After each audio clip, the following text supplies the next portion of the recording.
Hi, everyone. My name is Sara Skonieczny. I'm the Clinical Youth Specialist for the City of Somerville in the Department of Health and Human Services. I'm also the manager of the city's Trauma Response Network that provides support following a traumatic event. I'm a licensed clinical social worker with a specialization in group work and trauma. Hi, everyone. Good morning. I'm Luciana Quintanilha. I'm the social worker and family services manager at the City of Somerville with the Department of Health and Human Services.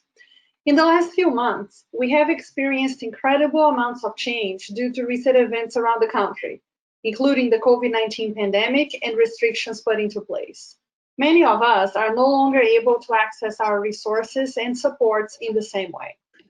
New stressors have been added to our daily lives, including working from home, unemployment and uncertainty on how to pay our bills, remote learning and remote teaching, fear about our health and the health of our loved ones, and a lack of physical contact with our family members, friends, and colleagues. People are experiencing a wide range of reactions, and many are struggling to take care of their mental health during this time. We're here today to provide some information about how recent stressful events may be impacting your mental health and well-being, and to offer some tips around steps you can take to care for yourself during this time. So Sara, what are some common responses that are being seen during this time? So it's important to remember that we can all respond to stressful situations in a different way.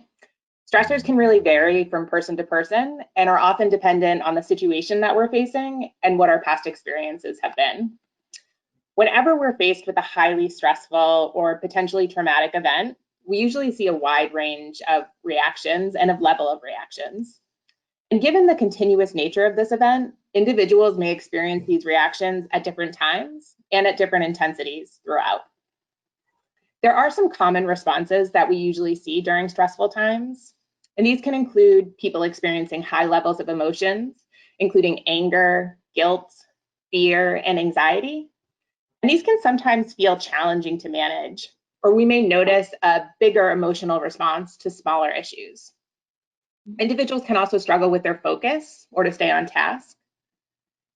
They may notice intrusive thoughts or find challenges with their memory, like forgetting to complete a simple task. Many can also experience physical symptoms. So this can include issues with sleeping, with fatigue, or other somatic symptoms like headaches or stomach aches. People can also experience an uptick in negative and hopeless thinking about their current situation. They may start to hold themselves responsible for change not happening fast enough, or start to set unrealistic expectations for what they should be doing during this very abnormal time. It's important to remember that if you've experienced any of these responses, or just feeling that some days are harder than others, you aren't alone in feeling this way. So Lucy, knowing that anxiety is something that people can experience, how can individuals manage their anxiety during this time of uncertainty? Well, Sara, one of the first things to keep in mind is it's very important to remember that anxiety is a normal response to this abnormal situation. Like all emotions we experience, we do experience anxiety for a reason. It helps us prepare for a challenging situation by motivating us to take steps to keep ourselves safe. We can start to cope with our anxiety by learning how to tolerate uncertainty. This can mean letting go of expectations we had for certain situations. For instance, we may have days where we are not able to complete every work-related task or manage everything that may be going on in the home. And that's okay. Life right now will look very different. We can also cope by focusing on being in the present and what we have control over today. We need to keep in mind, this is just today. It can be really helpful to use tools like mindfulness or self-talk, where we tell ourselves it's okay to feel anxious and ground ourselves in the present experience. So Sara, now I want to hear a little bit more about what if someone is finding that they are constantly having negative thoughts, imagining the worst case scenario, and being very focused on watching the news. What can they do to manage those thoughts?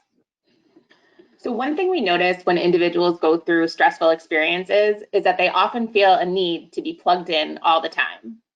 So they may be constantly watching the news, checking social media, having alerts on their phone, or checking in with their various connections. The world we live in really encourages people to be on all the time. This feeling of needing to be plugged in, it often comes from wanting to restore safety. So we feel that if we just know what's coming, we can better prepare for it. But often when we do this, we don't get the information that we need, or we get mixed messages or inaccurate information.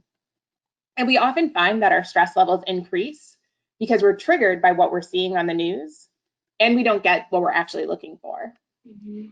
So we want to make sure that we're paying attention to all of the information, so both the positive and the negative. This can give us a more well-rounded picture of what's actually happening and help build some hope too. It's also helpful to set limits on when you're watching the news. It's important to stay updated, but it's important to find a balance that's going to work for you. Being plugged in too much, again, can increase our stress and anxiety. So it's best to limit your news intake to 1 to 2 times per day. You also want to make sure that you're using reliable sources of information to ensure you're getting the right information to help keep you safe during this time. So with all this information and knowing mental health is important, what are some things that individuals can do to support themselves around their mental health during this time? One very simple thing to try is to create a routine and stick to a schedule while we are all at home. Make sure you're balancing your work, social, and leisure time. Try to do some activities that you enjoy and help create some normalcy during this abnormal time. Make sure to take care of your physical health by making regular balanced meals, getting plenty of sleep, and drinking enough water. This is very, very important.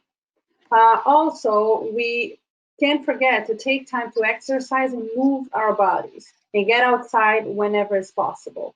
Of course, maintaining social distancing. Focus on the things you have control over and try to let go of the things you don't. It's important to remember that social distancing does not mean social isolation.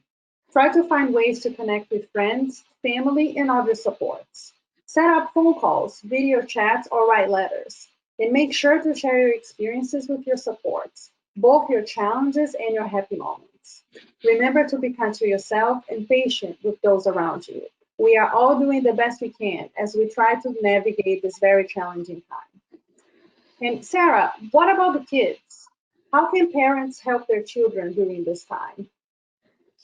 So similarly to adults, children have lost access to many of their supports and their daily routines. They too are experiencing an increase in stress and new challenges. And just like adults, it's okay for kids to feel overwhelmed sometimes and to struggle with what they're facing. When thinking of ways to support your children, make sure that you're communicating with them every day. One of the best ways that parents can support children is by starting conversations, and this goes for all ages. It's important to allow space for your children to talk about their experiences and identify the struggles that they're facing. It also allows parents an opportunity to provide accurate, age-appropriate information, to correct any misunderstandings, and to validate the emotions that their children are feeling. You can also help them establish their own routines, and this should include movement, spending time away from screens, schoolwork, play, and fun.